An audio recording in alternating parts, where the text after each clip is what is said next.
Good morning. BCom 4th സെമസ്റ്ററിലെ corporate accounting എന്നുള്ള സബ്ജക്റ്റാണ് ഇന്ന് സ്റ്റാർട്ട് ചെയ്യുന്നത്. സബ്ജക്റ്റിൻ്റെ മുഴുവൻ പേര് കോർപ്പറേറ്റ് അക്കൗണ്ടിങ് ആൻഡ് ഓഡിറ്റിംഗ് എന്നാണ്. ഇതിൽ കുറച്ച് പ്രോബ്ലംസും അതോടൊപ്പം തന്നെ തിയറിയും വരുന്നൊരു സബ്ജക്റ്റാണ് കോർപ്പറേറ്റ് അക്കൗണ്ടിങ് ആൻഡ് ഓഡിറ്റിംഗ്.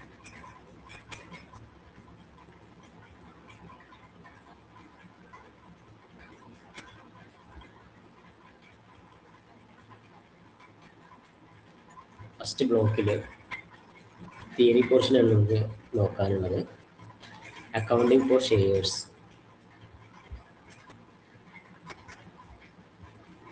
ഇതിൽ ഒന്നാമത്തെ യൂണിറ്റ് ഇൻട്രൊഡക്ഷൻ ടു ഷെയർ ക്യാപിറ്റലാണ്. ഷെയർ ക്യാപിറ്റലിനെ കുറിച്ചുള്ള ഒരു ഇൻട്രൊഡക്ഷൻ. അതിനു മുമ്പ് നമുക്ക് എന്താണ് ഈ കോർപ്പറേറ്റ് എന്നുള്ളത് മനസ്സിലാക്കണം. കോർപ്പറേറ്റ് എന്ന് പറയുന്നത് വൻകിട കമ്പനികളെയാണ് നമ്മൾ കോർപ്പറേറ്റ് കമ്പനി എന്നുള്ളത്. കമ്പനിയെ കുറിച്ച് തന്നെയാണ് നമുക്കിവിടെ പറയാനുള്ളത്. അതിൻ്റെ അക്കൗണ്ടിങ് ഫോർമാലിറ്റീസ് ആണ്. This unit covers the foundational concept of how company raises the fund. Share capital നമുക്ക് ഡിസ്കസ് ചെയ്യാനുള്ളത് കോർപ്പറേറ്റ് കമ്പനി അല്ലെങ്കിൽ കമ്പനി ജോയിന്റ് സ്റ്റോക്ക് കമ്പനി എങ്ങനെയാണ് അവരുടെ ഫണ്ട് ഉണ്ടാക്കുന്നത് അല്ലെങ്കിൽ ഫണ്ട് റൈസ് ചെയ്യുന്നത് എന്നതാണ്. അത് പ്രധാനമായിട്ടും ഷെയർ ക്യാപിറ്റലിൽ നിന്നാണ് ഫണ്ട് ഉണ്ടാക്കുന്നത്. അപ്പോൾ അതുമായി ബന്ധപ്പെട്ട കാര്യങ്ങളാണ് ഈ ഒരു യൂണിറ്റ് നമുക്ക് ഡിസ്കസ് ചെയ്യാനുള്ളത്.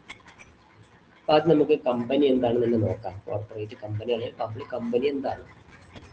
നമ്മൾ ധാരാളം ബിസിനസ് സ്ഥാപനങ്ങളുടെ ഫോമുകൾ പഠിച്ചിട്ടുണ്ട്. ഏകാംഗ വ്യാപാരം, partnership, cooperative society, Hindu joint family business. അതോടൊപ്പം തന്നെ കമ്പനിയെ കുറിച്ച് പഠിച്ചിട്ടുണ്ട്. കമ്പനി രണ്ട് തരമുണ്ട്, പബ്ലിക് കമ്പനി, പ്രൈവറ്റ് കമ്പനി. ഇതിൽ പബ്ലിക് കമ്പനിയാണ് കോർപ്പറേറ്റ് സ്ഥാപനങ്ങൾ. A company is an artificial person created by law. നിയമപരമായി ഉണ്ടാക്കുന്നതാണ്. Having a separate legal entity. അതിന് സെപ്പറേറ്റ് ലീഗൽ എൻറ്റിറ്റി ഉണ്ട്. പെർപെച്വൽ സക്സഷൻ ഉണ്ട്, അതായത് കുറേ കാലം നിലനിൽക്കും. അതിൻ്റെ കോമൺ സീൽ, ഒരു കോമൺ സീൽ ഉണ്ടാകും. കമ്പനിയെ കുറിച്ചൊക്കെ നമ്മൾ നേരത്തെ പഠിച്ചിട്ടുണ്ട് കോർപ്പറേറ്റ് ബിസിനസ് ലോയിലൊക്കെ. അപ്പോൾ ഏകാംഗ വ്യാപാരത്തെ പോലെ അല്ല, ഒരു വ്യക്തി സ്റ്റാർട്ട് ചെയ്താൽ ആ വ്യക്തിക്ക് വലിയ പ്രാധാന്യം ഇല്ലാതെ കമ്പനി തന്നെ ഒറ്റയ്ക്ക് ഒരു വ്യക്തിയായിട്ട് നിലനിൽക്കുന്ന രീതിയിലുള്ള ബിസിനസ് സ്ഥാപനങ്ങളാണ് കമ്പനി എന്ന് പറയുന്നത്. ഇതിന് പെർപെച്വൽ സക്സഷൻ ഉണ്ട് എന്ന് പറഞ്ഞാൽ അത് ഉണ്ടാക്കിയ ആൾക്കാർ ഇല്ലാണ്ടായാലും ആ സ്ഥാപനം അങ്ങനെ നിലനിൽക്കും എന്നാണ്. എന്തായാലും ദ ഓണേഴ്സ്, അതായത് share holders, unlike the sole proprietorship. Sole പ്രൊപ്പറേറ്റർഷിപ്പിന്റെ പ്രത്യേകത നമ്മൾ പഠിച്ചിട്ടുണ്ട്. സോൾ പ്രൊപ്പറേറ്റർക്ക് എന്തെങ്കിലും സംഭവിച്ചാൽ ആ കമ്പനി, ആ സ്ഥാപനം പിന്നില്ല, അതിന് രജിസ്ട്രേഷൻ മാറ്റിയിട്ട് വേറെ സ്റ്റാർട്ട് ചെയ്യേണ്ടി വരും. എന്നാൽ ഇവിടെ അങ്ങനെയില്ല. എന്നാൽ കമ്പനി എന്ന് പറയുന്നത് പബ്ലിക്കിൽ നിന്ന് ഫണ്ട് സ്വീകരിച്ച് ഒരു ലീഗൽ എൻറ്റിറ്റി ആയിട്ട് സ്റ്റാർട്ട് ചെയ്യുന്ന സ്ഥാപനങ്ങളെയാണ് നമ്മൾ കമ്പനി എന്ന് പറയുക. അപ്പൊ ഈ യൂണിറ്റ് നമുക്ക് ഷെയറിനെ കുറിച്ചാണ് പഠിക്കാനുള്ളത്. എന്താണ് ഷെയർ? കമ്പനിക്ക് സാധാരണ ബിസിനസ് സ്ഥാപനങ്ങളെ അപേക്ഷിച്ച് കുറച്ച് കൂടുതൽ എമൗണ്ട് ക്യാഷ് ആവശ്യമാണ് ക്യാപിറ്റലായിട്ട്. ആ ക്യാപിറ്റൽ കളക്ട് ചെയ്യുന്നത് എന്തിലൂടെയാണ്? ഷെയർ ആയിട്ടാണ്. പൊതുജനങ്ങളുടെ ചെറിയ ചെറിയ ഡെപ്പോസിറ്റുകളെയാണ് ഷെയർ എന്ന് പറയുന്നത്. The total capital of a company is divided into small units of a fixed amount. Each such unit is called share. കമ്പനിയുടെ ക്യാപിറ്റലിനെ ചെറിയ പോർഷൻ ആക്കിയിട്ട് മാറ്റും. ആ ചെറിയ പോർഷൻ ആക്കിയിട്ട് ഡിവൈഡ് ചെയ്യും. അതാണ് ഷെയർ. അപ്പോൾ ഷെയർ ക്യാപിറ്റൽ എന്ന് പറയുന്നത് share capital raised by a company through the issue of shares known as share capital. Share issue ചെയ്തിട്ട് പൊതുജനങ്ങളുടെ ചെറിയ ചെറിയ എമൗണ്ട് ശേഖരിച്ചിട്ട് ക്യാപിറ്റൽ ഉണ്ടാക്കുന്നതിനെയാണ് ഷെയർ ക്യാപിറ്റൽ എന്ന് പറയുന്നത്. ആ ബിസിനസ് സ്റ്റാർട്ട് ചെയ്യുന്നതിന് ആവശ്യമായ തുക പൊതുജനങ്ങളിൽ നിന്ന് ഷെയർ ആയിട്ട് സ്വീകരിക്കുന്നു.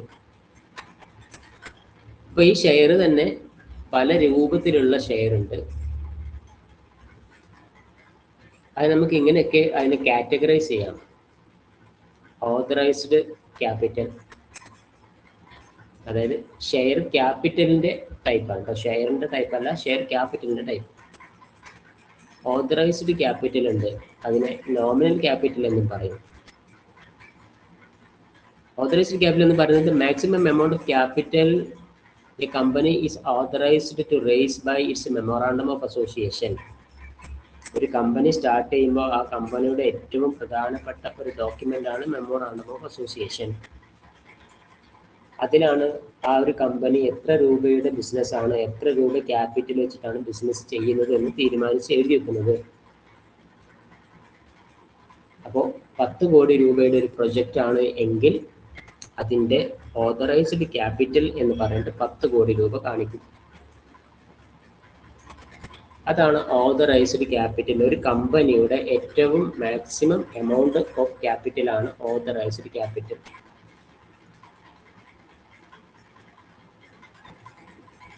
സെക്കൻഡ് ആണ് വരുന്നത് ഇഷ്യൂഡ് ക്യാപിറ്റൽ ആണ്. ഇഷ്യൂഡ് ക്യാപിറ്റൽ എന്ന് പറയുന്നത് the part of authorised capital that is actually offered to the public subscription. ഒരു കമ്പനിയുടെ കാര്യം പറഞ്ഞപ്പോൾ അതിൻ്റെ മെമ്മോറാണ്ടത്തിൽ 10 കോടി രൂപ എന്ന് ഓതറൈസ്ഡ് ക്യാപിറ്റൽ കാണിച്ചു. ആ 10 കോടി രൂപയും പൊതുജനങ്ങളിൽ നിന്ന് സ്വീകരിക്കുക. അതിൽ ഒരു 3-4 കോടി മാറ്റി വെച്ചിട്ട് ബാക്കി 7 crore അല്ലെങ്കിൽ 6 കോടിയോ ആണ് എന്ത് ചെയ്യുക, പുറത്തേക്ക് കൊടുക്കുക. അതായത് പൊതുജനങ്ങളിൽ നിന്ന് സ്വീകരിക്കുക. അതിനാണ് ഇഷ്യൂഡ് ക്യാപിറ്റൽ എന്ന് പറയുന്നത്. ഇത് ഞാൻ നേരത്തെ പറഞ്ഞ പോലെ 10 കോടി രൂപയുടെ പ്രോജക്റ്റ് അല്ലെങ്കിൽ ബിസിനസ് സ്റ്റാർട്ട് ചെയ്യാൻ വേണ്ടി 7 കോടി രൂപയുടെ ക്യാപിറ്റൽ പൊതുജനങ്ങളിൽ നിന്ന് എന്ത് ചെയ്യും, വാങ്ങും. അങ്ങനെ വാങ്ങുമ്പോൾ അവർക്ക് ഷെയർ സർട്ടിഫിക്കറ്റ് ഇഷ്യൂ ചെയ്യും. അതാണ് ഇഷ്യൂ ചെയ്യുക എന്ന് പറയുന്നത്. അപ്പോൾ ഇഷ്യൂഡ് ക്യാപിറ്റൽ ഓതറൈസ്ഡ് ക്യാപിറ്റലിന്റെ ചെറിയ എമൗണ്ട് ആയിരിക്കും. ആ ഓതറൈസ്ഡ് ക്യാപിറ്റലിൽ ഓണേഴ്സിന്റെ, ആ കമ്പനി തുടങ്ങാൻ വരുന്ന ആൾക്കാരുടെ ക്യാഷും കൂടെ ഉൾപ്പെടുത്തിയിട്ടുള്ള ക്യാഷാണ് ഉണ്ടാവും. ഇഷ്യൂഡില് പൊതുജനങ്ങളിൽ നിന്ന് വാങ്ങുന്ന എമൗണ്ട് ആണ്, അല്ലെങ്കിൽ എത്ര ഷെയർ ആണ് പൊതുജനങ്ങൾക്ക് ഇഷ്യൂ ചെയ്യുന്നത് അതാണ്. അപ്പോൾ ഇവിടെ നമുക്ക് ഇങ്ങനെ ഒരു കണക്ക് പറയാം. ഓതറൈസ്ഡ് ക്യാപിറ്റൽ 10 കോടിയും ഇഷ്യൂഡ് ക്യാപിറ്റൽ 7 കോടിയും എന്ന് പറയാം. ഇനി അതിൽ തന്നെ സബ്സ്ക്രൈബ്ഡ് ക്യാപിറ്റൽ ഉണ്ട്. സബ്സ്ക്രൈബ്ഡ് ക്യാപിറ്റൽ എന്ന് പറയുന്നത് the part of issued capital. Issued ക്യാപിറ്റലിനേക്കാൾ ചെറിയ എമൗണ്ട് ആയിരിക്കും. അപ്പൊ നമ്മൾ എത്ര ക്യാപിറ്റൽ ആണോ ഇഷ്യൂ ചെയ്തത് അത് 7 crore ആണ്. അതിൽ നിന്ന് പൊതുജനങ്ങൾ നമ്മൾ വാങ്ങാൻ വേണ്ടി ഇഷ്യൂ ചെയ്തിട്ടുള്ള ഷെയറിൽ നിന്ന് അവർ ഒരു പക്ഷേ 5 crore ആയിരിക്കും ആളുകൾ വാങ്ങുക. അതിനാണ് സബ്സ്ക്രൈബ്ഡ് ക്യാപിറ്റൽ എന്ന് പറയുന്നത്. A part of issued capital for which applications are received from the public. അതായത് നമ്മൾ പരസ്യം കൊടുക്കുകയാണ് ചെയ്യുക, ഷെയർ വേണം എന്ന് പറഞ്ഞിട്ട് 7 കോടി രൂപ സമാഹരിക്കുന്നുണ്ട് എന്ന് പറഞ്ഞിട്ട് ഒരു പരസ്യം കൊടുക്കുക, അതാണ് ഇഷ്യൂഡ്. അതിൽ നമുക്ക് അപ്ലിക്കേഷൻ വരും. അത് എത്ര എണ്ണം വരുള്ളൂ? 5 കോടിയുടെ വരുള്ളൂ. പൊതുജനങ്ങൾക്ക് 5 കോടിയെ വേണ്ടുള്ളൂ, അല്ലെങ്കിൽ അത്ര അവർ ആവശ്യപ്പെട്ടിട്ടുള്ളൂ എങ്കിൽ അതിന് സബ്സ്ക്രൈബ്ഡ് ക്യാപിറ്റൽ എന്ന് പറയും. then called up capital. Subscribed ക്യാപിറ്റലിന്റെ ഒരു ചെറിയ പോർഷൻ ആണ്, അല്ലെങ്കിൽ അതിനേക്കാൾ ചെറിയ എമൗണ്ട് ആയിരിക്കും കോൾഡ് അപ്പ് ക്യാപിറ്റൽ. അപ്പൊ നമ്മൾ ഫസ്റ്റ് മുതൽ ഇങ്ങനെ ആലോചിച്ച് നോക്കണം. ഓതറൈസ്ഡ് ക്യാപിറ്റൽ 10 കോടിയാണ്. 10 കോടിയിൽ നിന്ന് നമ്മൾ 3 കോടി അവിടെ നിർത്തിയിട്ട് 7 crore പൊതുജനങ്ങൾക്ക് ഇഷ്യൂ ചെയ്തത്. പൊതുജനങ്ങൾ ആവശ്യപ്പെട്ടത് എത്രയാണ്? 5 കോടിയാണ്. ഇനി അതിന് നമുക്ക് അപ്ലിക്കേഷൻ വന്നിട്ടുണ്ടാവും. അതിൽ നിന്ന് നമ്മൾ ആ 5 കോടിയുടെയും അപ്ലിക്കേഷൻ സ്വീകരിക്കൂല. നമുക്ക് വേണ്ടത് അതിനൊരു 1 കോടി മാറ്റി വെച്ചിട്ട് ആവശ്യപ്പെട്ട 4 കോടി ഷെയർ മാത്രം, 5-ന്ന് 1 കോടി കുറച്ച് 4 കോടി മാത്രം നമ്മൾ തൽക്കാലം ഇപ്പോൾ വിളിക്കും. അതിനെയാണ് കോൾഡ് അപ്പ് ക്യാപിറ്റൽ എന്ന് പറയുക. Paid up capital എന്ന് പറയുന്നത് the actual amount paid by the shareholders against the call made by the company. നമ്മൾ 4 കോടി മാത്രമാണ് ഇപ്പോൾ വിളിച്ചിട്ടുള്ളത്, ആവശ്യപ്പെട്ടിട്ടുള്ളത്. അതിന് ആളുകൾ 4 കോടിയും തന്നിട്ടില്ല, 3 കോടിയെ തന്നിട്ടുള്ളൂ. അതിനാണ് പെയ്ഡ് അപ്പ് ക്യാപിറ്റൽ എന്ന് പറയുന്നത്. അടച്ചു തീർത്തിട്ടുണ്ട്. ഇതിനെ പെയ്ഡ് അപ്പ് ക്യാപിറ്റൽ. ഇത്രയും വേർഡ്സ് ഇതിൽ നിന്ന് മനസ്സിലാക്കി വെക്കണം. അപ്പോൾ ഷെയർ ക്യാപിറ്റലിൽ ഓതറൈസ്ഡ് ക്യാപിറ്റൽ ഉണ്ട്, അത് ഏറ്റവും വലിയ എമൗണ്ട് ആയിരിക്കും. ഇഷ്യൂഡ് ക്യാപിറ്റലും സബ്സ്ക്രൈബ്ഡ് ക്യാപിറ്റലും കോൾഡ് അപ്പ് ക്യാപിറ്റലും പെയ്ഡ് അപ്പ് ക്യാപിറ്റലും ഉണ്ട്. റിസർവ് ക്യാപിറ്റൽ ഉണ്ട്. A portion of uncalled capital that a company decide to special resolution not to call except the event of binding up. ഷെയറിൻ്റെ ഇത് നമ്മൾ പ്രോബ്ലം ചെയ്യുമ്പോൾ കുറച്ചും കൂടെ മനസ്സിലാവും. വിളിച്ച എമൗണ്ട് കുറച്ച് അടച്ചിട്ടുള്ളൂ, ബാക്കി അടച്ചിട്ടില്ല. തൽക്കാലം വിളിക്കാതെ തന്നെ വെക്കുക. അത് നമുക്ക് പിന്നീട് എന്തെങ്കിലും ആവശ്യം വരുമ്പോൾ ബാക്കി എമൗണ്ട് സ്വീകരിക്കുക. അങ്ങനെ വിളിക്കാണ്ട് വെക്കുന്ന എമൗണ്ടിനെ റിസർവ് ക്യാപിറ്റൽ എന്നാണ് പറയുക. ഈ ടൈപ്സ് ഓഫ് ഷെയർസ് ഒന്ന് മനസ്സിലാക്കേണ്ടതുണ്ട്. നമ്മൾ പ്രോബ്ലം ചെയ്യുന്നതൊക്കെ ഇതിനെക്കുറിച്ചുള്ള ഡാറ്റാസ് വരും. പ്രധാനപ്പെട്ട 2 ടൈപ്പ് പ്രിഫറൻസ് ഷെയർസും ഇക്വിറ്റി ഷെയർസാണ്. പ്രിഫറൻസ് ഷെയർസും ഇക്വിറ്റി ഷെയർസും അതിൻ്റെ സബ് ഡിവൈഡ് കാറ്റഗറീസ് വരെ ഉണ്ട്. ഇനി ജസ്റ്റ് പ്രിഫറൻസ് ഷെയർ എന്താണെന്ന് നോക്കാം. Carry preferential right regarding the payment of dividend and the repayment of capital during the liquidation. Shares ഉണ്ടെന്ന് പറഞ്ഞു. ഷെയർസിൽ ഒരു ടൈപ്പ് പ്രിഫറൻഷ്യൽ റൈറ്റ് ഉള്ള ഷെയർ ആണ്. എന്തിനാണ് പ്രിഫറൻഷ്യൽ റൈറ്റ് എന്ന് ചോദിച്ചാൽ ഡിവിഡൻഡ് കൊടുക്കാൻ. ഡിവിഡൻഡ് എന്താണ്? ഷെയറിന് നമ്മൾ കൊടുക്കുന്ന ലാഭത്തിന്റെ വിഹിതത്തിനെയാണ് ഡിവിഡൻഡ് എന്ന് പറയുന്നത്. ആ ഡിവിഡൻഡ് കൊടുക്കുന്നതിൽ പ്രിഫറൻഷ്യൽ റൈറ്റ് ഉണ്ടെന്ന് പറഞ്ഞാൽ ആദ്യം പ്രിഫറൻസ് ഷെയർ എടുത്ത ആൾക്കാണ് ഡിവിഡൻഡ് കൊടുക്കേണ്ടത്. എന്ന് മാത്രമല്ല അതൊരു ഫിക്സഡ് റേറ്റ് ആയിരിക്കും. ഒരു കമ്പനിയുടെ ഷെയർ എടുത്താൽ 1000 രൂപയുടെ ഷെയർ എടുത്താൽ സാധാരണ ഷെയർ എടുത്ത ഒരാൾക്ക് ആ കമ്പനി നല്ല പ്രോഫിറ്റ് ഉണ്ടാക്കുമ്പോൾ നല്ല രീതിയിലുള്ള ഡിവിഡൻഡ്, കുറഞ്ഞ പ്രോഫിറ്റ് ഉണ്ടാക്കുമ്പോൾ കുറഞ്ഞ രീതിയിലുള്ള ഡിവിഡൻഡും, തീരെ പ്രോഫിറ്റ് ഇല്ലെങ്കിൽ ഒന്നും കൊടുക്കണ്ട എന്നുള്ള രീതിയിലുമാണ് തീരുമാനം. എന്നാൽ പ്രിഫറൻഷ്യൽ ഷെയർ എടുത്താൽ അങ്ങനെ കുറച്ചും കൂടിയൊന്നുമില്ല. ഒരു ഷെയർ എടുത്താൽ 1000 രൂപയുടെ ഷെയർ എടുത്താൽ അതിന് ഇത്ര പെർസെൻറ്റേജ് എന്ന് ഓൾറെഡി പറയും. ഒരു 8% എന്നൊക്കെ പറയുകയാണെങ്കിൽ അത് തീർച്ചയായിട്ടും എന്ത് ചെയ്യണം? കൊടുത്തുകൊണ്ടിരിക്കണം. അത് ആദ്യം കൊടുക്കുകയും വേണം. അതാണ് പ്രിഫറൻസ് ഷെയർസ്. ഇക്വിറ്റി ഷെയർസ് സാധാരണ ഓർഡിനറി ഷെയർസ് എന്നും കൂടെ പറയും. അതിന് പ്രിഫറൻഷ്യൽ റൈറ്റ് ഇല്ല. ലാഭം ഉണ്ടെങ്കിൽ കൂടുതൽ കൊടുക്കാം, ലാഭം കുറവാണെങ്കിൽ കുറച്ച് കൊടുക്കാം, തീരെ ലാഭം ഇല്ലെങ്കിൽ തീരെ കൊടുക്കണ്ട. അങ്ങനെയുള്ള ഷെയറിനെയാണ് ഇക്വിറ്റി ഷെയർസ് എന്ന് പറയുന്നത്. ഇനി ഈ ഷെയർ ഇഷ്യൂ ചെയ്യുന്നത് തന്നെ 3 രീതിയിലാണ്. ഒന്ന്, ഷെയർ നമ്മൾ പുറത്തേക്ക് കൊടുക്കും. പൊതുജനങ്ങൾക്ക്, പബ്ലിക്കിന് നമ്മൾ ഇഷ്യൂ ചെയ്യും. അതൊന്നുകിൽ ഇഷ്യൂ അറ്റ് പാർ എന്ന് പറയും. എന്താണ് ഇഷ്യൂ അറ്റ് പാർ എന്ന് പറഞ്ഞാൽ, ഒരു ഷെയറിന്റെ വില 10 രൂപയാണ് എന്ന് വിചാരിക്കുക. ആ 10 രൂപയ്ക്ക് തന്നെ ഷെയർ വിൽക്കുന്നതിനെയാണ് ഇഷ്യൂ അറ്റ് പാർ എന്ന് പറയുന്നത്. ചില സമയത്തൊന്നും ഷെയറിന്റെ അതിന്റെ ഫേസ് വാല്യൂക്ക് അല്ല വിൽക്കുക, അതിനേക്കാൾ ഒരു 2 രൂപ കൂട്ടി വിൽക്കുക. അതിനെ share at issue shares at premium എന്ന് പറയും. അതായത് 10 രൂപയുടെ ഷെയർ 12 രൂപയ്ക്ക് വിൽക്കുക. എന്നിട്ട് ആ 2 രൂപ സെക്യൂരിറ്റീസ് പ്രീമിയം അക്കൗണ്ട് എന്ന് പറഞ്ഞ ഒരു അക്കൗണ്ട് ഉണ്ടാക്കിയിട്ട് അതിലേക്ക് മാറ്റി വെക്കുകയാണ് ചെയ്യാം. അതായത് കമ്പനിക്ക് ചിലപ്പോൾ എന്തെങ്കിലും അത്യാവശ്യത്തിന് കുറച്ച് കൂടുതൽ ഫണ്ട് വേണമെന്ന് തോന്നിയാൽ പ്രീമിയത്തിൽ ഷെയർ ഇഷ്യൂ ചെയ്യും. അതേപോലെ തന്നെ ഡിസ്കൗണ്ടിലും ഇഷ്യൂ ചെയ്യുന്നുണ്ട്. അതായത് ഫേസ് വാല്യൂവിനേക്കാൾ കുറഞ്ഞ വിലക്കും ഷെയർ ഇഷ്യൂ ചെയ്യും. അതിന് ഡിസ്കൗണ്ട് റേറ്റിലെ ഇഷ്യൂ എന്ന് പറയും. Issue shares at discount. അപ്പോൾ ഷെയർസ് അറ്റ് പാർ ഉണ്ട്, അറ്റ് പ്രീമിയം ഉണ്ട്, ഡിസ്കൗണ്ട് ഉണ്ട്. അതും കൂടെ മനസ്സിലാക്കി. ഇതിൻ്റെ അക്കൗണ്ടിങ് പ്രൊസീജിയറാണ്. അതായത് ഷെയറിനെ നമ്മൾ ഘട്ടങ്ങളായിട്ടാണ് വിളിക്കുക. അതിൻ്റെ അപ്ലിക്കേഷൻ മണിയും അങ്ങനെ ആ ഓരോ ഘട്ടത്തിലും നമ്മൾ കമ്പനിയുടെ അക്കൗണ്ടന്റ് എന്ന നിലയ്ക്ക് ജേണൽ എൻട്രി എഴുതി വെക്കേണ്ടതുണ്ട്. അതിന് നമുക്ക് സാധാരണ അപ്ലിക്കേഷൻ മണി കിട്ടും. അപ്ലിക്കേഷൻ മണി എന്ന് പറഞ്ഞാൽ money send by the public application form. നമ്മൾ ഷെയർ ഇഷ്യൂ ചെയ്യാൻ ഉദ്ദേശിച്ചാൽ, പരസ്യം കൊടുത്താൽ ആളുകൾ ഷെയർ വേണം എന്ന് പറഞ്ഞിട്ട് അപ്ലിക്കേഷൻ അയക്കും. അതിനാണ് ഓൺ അപ്ലിക്കേഷൻ എന്ന് പറയുന്നത്. അലോട്ട്മെന്റ് ഉണ്ട്. അലോട്ട്മെന്റ് നമ്മൾ ഷെയർ ഇഷ്യൂ ചെയ്യുന്ന സ്റ്റേജാണ്. കോള് എന്ന് പറയുന്നത് ഷെയറിന്മേൽ നമ്മൾ എല്ലാ എമൗണ്ടും ഒന്നിച്ച് വാങ്ങിക്കൂല, ഇൻസ്റ്റാൾമെന്റ് ആയിട്ടാണ് വാങ്ങുക.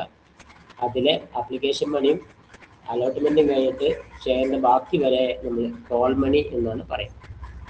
അത് 1-2 തവണ ആയിട്ടായിരിക്കും നമ്മൾ വിളിക്കുക. അപ്പൊ നമ്മൾ ഷെയർ പുറത്ത് പൊതുജനങ്ങൾക്ക് ഇഷ്യൂ ചെയ്യാൻ വേണ്ടി നമ്മൾ പരസ്യം ചെയ്തു. അപ്പൊ അപ്ലിക്കേഷൻ വന്നു. അപ്ലിക്കേഷൻ വരുമ്പോൾ അതിനൊരു ക്യാഷ് ഉണ്ട്, അതും കൂടെ കിട്ടും. ആ ക്യാഷ് നമ്മൾ ബാങ്ക് അക്കൗണ്ടിലാണ് ഇടുക. അപ്പൊ ക്യാഷ് വരുമ്പോൾ നമ്മൾ ബാങ്ക് ആയതുകൊണ്ട്, ബാങ്കിലേക്ക് പോകേണ്ട ക്യാഷ് ആയതുകൊണ്ട് ബാങ്ക് അക്കൗണ്ടിന് ഡെബിറ്റ് ചെയ്യും. എങ്ങനെ കിട്ടി? Share cap application. അപ്പോൾ bank account at share application എന്ന് ജേണൽ എൻട്രി അവിടെ എഴുതണം. അപ്ലിക്കേഷൻ മണി നമ്മൾ ബാങ്കിലേക്ക് അത് ക്യാപിറ്റൽ അക്കൗണ്ടിലേക്ക് മാറ്റുകയും ചെയ്യണം. അതായത് നമുക്ക് ആ ക്യാഷ് കിട്ടിയത് ഷെയർ അപ്ലിക്കേഷൻ ആയിട്ടാണ്, അതുകൊണ്ട് അത് ക്യാപിറ്റലിലേക്കുള്ള എമൗണ്ട് ആണ്.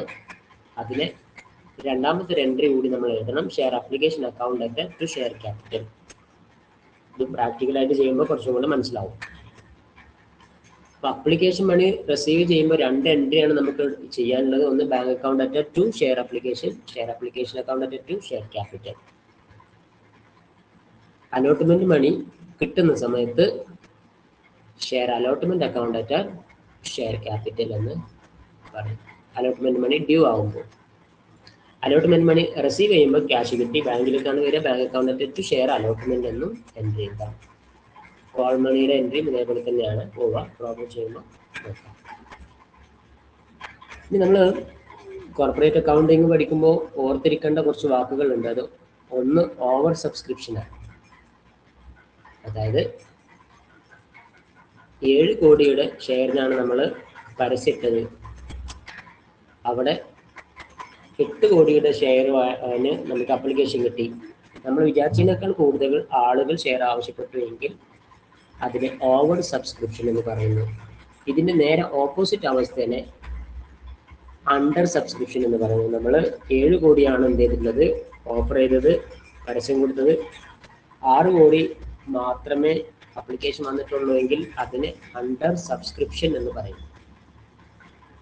കോൾസ് ഇൻ അരിയേഴ്സ്, അപ്ലിക്കേഷൻ മണിയും എല്ലാം കിട്ടി, അലോട്ട്മെന്റ് മണി കിട്ടി, നമ്മൾ ഷെയറിന്റെ കോൾ മണി വിളിച്ചു, ബാക്കി അടക്കാൻ പറഞ്ഞിട്ട് അടച്ചിട്ടില്ലെങ്കിൽ അതിനെ കോൾസ് ഇൻ അരിയേഴ്സ് എന്നാണ് പറയുക. കോൾസ് ഇൻ അഡ്വാൻസ് എന്ന് പറഞ്ഞാൽ അതിന്റെ നേരെ ഓപ്പോസിറ്റ് ആണ്. നമ്മൾ ഷെയർ ഇൻസ്റ്റാൾമെന്റ് ആയിട്ടാണ് അതിന്റെ ക്യാഷ് പൊതുജനങ്ങളിൽ നിന്ന് വാങ്ങുക. നമ്മൾ അലോട്ട്മെന്റ് മണിയും ഫസ്റ്റ് കാളും വിളിച്ചുള്ളൂ, പക്ഷേ കുറച്ച് പേര് അലോട്ട്മെന്റ് മണിയും ഫസ്റ്റ് കാളും സെക്കൻഡ് കാളും എല്ലാം കൂടെ ഒന്നിച്ചടച്ചു. അതിനെ കോൾസ് ഇൻ അഡ്വാൻസ് എന്ന് പറയും.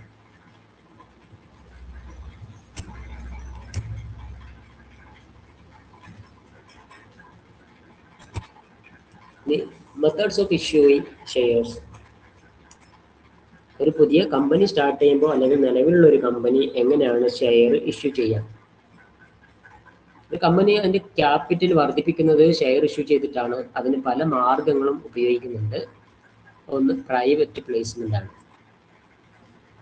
ഇപ്പൊ നമുക്കൊക്കെ വേണമെങ്കിൽ ഏത് കമ്പനിയുടെയും ഷെയർ വാങ്ങാം. എവിടെ നിന്നാണ് നമ്മളത് പോയി വാങ്ങുക?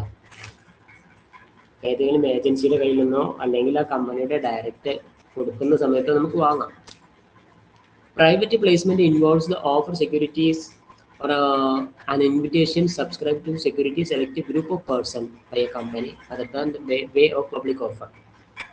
പൊതുജനങ്ങൾക്ക് ഷെയർ ഇഷ്യൂ ചെയ്യാം പരസ്യം കൊടുത്തിട്ട്. അതല്ലാതെ ചില കമ്പനികളൊക്കെ എന്ത് ചെയ്യും, പൊതുജനങ്ങളോട് പറയില്ല, പ്രൈവറ്റ് വ്യക്തികളെ ഇൻവൈറ്റ് ചെയ്തിട്ട് അവർക്ക് രഹസ്യമായിട്ട് തന്നെ കൊടുക്കാം, അല്ലെങ്കിൽ മറ്റുള്ളവരെ അറിയിക്കാതെ അവർക്ക് വേണ്ടി മാത്രമായിട്ട് ഇഷ്യൂ ചെയ്യാം. അതിന് പ്രൈവറ്റ് പ്ലേസ്മെന്റ് എന്ന് പറയും. ഇതിന്റെ പ്രത്യേകത പബ്ലിക്കിൽ ഓഫർ ചെയ്യില്ല. ഇത് ഒരു വിഭാഗം ആളുകൾ മാത്രം ടാർഗറ്റ് ചെയ്തുകൊണ്ടുള്ളതായിരിക്കും. It is faster, more cost effective. കൂടുതൽ പരസ്യം കൊടുത്ത് ക്യാഷ് ഒന്നും ചിലവാക്കേണ്ട ആവശ്യമില്ല, പെട്ടെന്നാവും. Lock in period. Shares issued under the private placement usually come with the mandatory holding period before they can be sold. ഇതിന് ഒരു ലോക്ക്-ഇൻ പീരിയഡ് ഉണ്ട്. ആ ഷെയർ അവരുടെ കൈവശം വെക്കുന്നതിനും ട്രാൻസ്ഫർ ചെയ്യുന്നതിനും അല്ല. പബ്ലിക് ഇഷ്യൂ നമ്മൾ നേരത്തെ പറഞ്ഞ പ്രൈവറ്റ് ഇഷ്യൂ അല്ലാത്ത ഇഷ്യൂ ആണ്. പൊതുജനങ്ങൾ അറിയിച്ച് പേപ്പറിൽ പരസ്യം കൊടുത്ത് ഷെയർ ഇഷ്യൂ ചെയ്യുന്നുണ്ട് എന്ന് പറഞ്ഞിട്ട് കൊടുക്കുന്നതാണ്. ഒരു കമ്പനി ആദ്യമായിട്ട് തുടങ്ങുമ്പോൾ, അല്ലെങ്കിൽ ഒരു കമ്പനി തുടങ്ങിയ കമ്പനി ആദ്യമായിട്ട് ഷെയർ ഇഷ്യൂ ചെയ്യാൻ തുടങ്ങുമ്പോൾ ചെയ്യുന്ന പരിപാടിയാണ് IPO, അതായത് ഇനീഷ്യൽ പബ്ലിക് ഓഫർ. ഒരു കമ്പനി, ഒരു പാർട്ണർഷിപ്പ് കമ്പനി ഇങ്ങനെ നടന്നുകൊണ്ടിരിക്കുന്നു. അത് ഒരു പാർട്ണർഷിപ്പാണ്. കുറച്ച് കഴിഞ്ഞപ്പോൾ അത് വലുതായി, കുറേ ആളുകളായി, അതൊരു കമ്പനിയായി മാറി. പിന്നീട് ആ കമ്പനിക്ക് ഷെയറായി. ഷെയർ ലിസ്റ്റ് ചെയ്യാന്ന് പറയും. ലിസ്റ്റ് ചെയ്ത് കഴിഞ്ഞാൽ, അതായത് security exchange board of India SEBI അവരുടെ ഷെയർ അംഗീകരിച്ചു കഴിഞ്ഞാൽ അവർക്ക് അതിൻ്റെ ആദ്യത്തെ ഒരു വിതരണം നടത്താൻ പറ്റും. അതിനാണ് IPO എന്ന് പറയാം.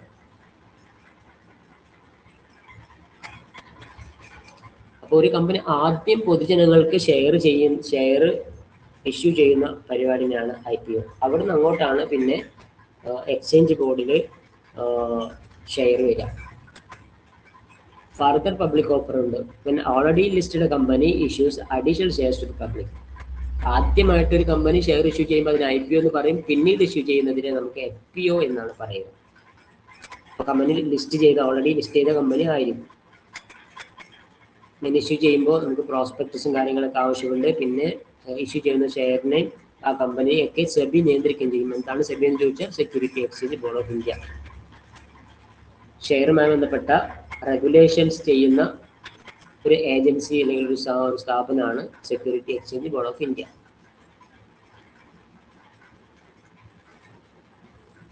ഷെയർ ഇങ്ങനെയും ഇഷ്യൂ ചെയ്യാറുണ്ട്. അവരുടെ ഡയറക്ടേഴ്സിനും എംപ്ലോയീസിനും, നിലവിലുള്ള എംപ്ലോയീസിനും ഷെയർ ഇഷ്യൂ ചെയ്യും. അതിനെ issue shares directors or employees എന്ന് പറയും. അത് പല രീതിയിലുമുണ്ട്. തൊഴിലാളികൾക്ക് ലാഭം കൊടുക്കുന്നതിന് പകരം എന്താക്കാം, ഷെയർ കൊടുത്തിട്ട് അവർ അതിൻ്റെ പാർട്ട്നേഴ്സ് ആക്കി മാറ്റാം, അല്ലെങ്കിൽ ഷെയർ ഹോൾഡേഴ്സ് ആക്കി മാറ്റാം.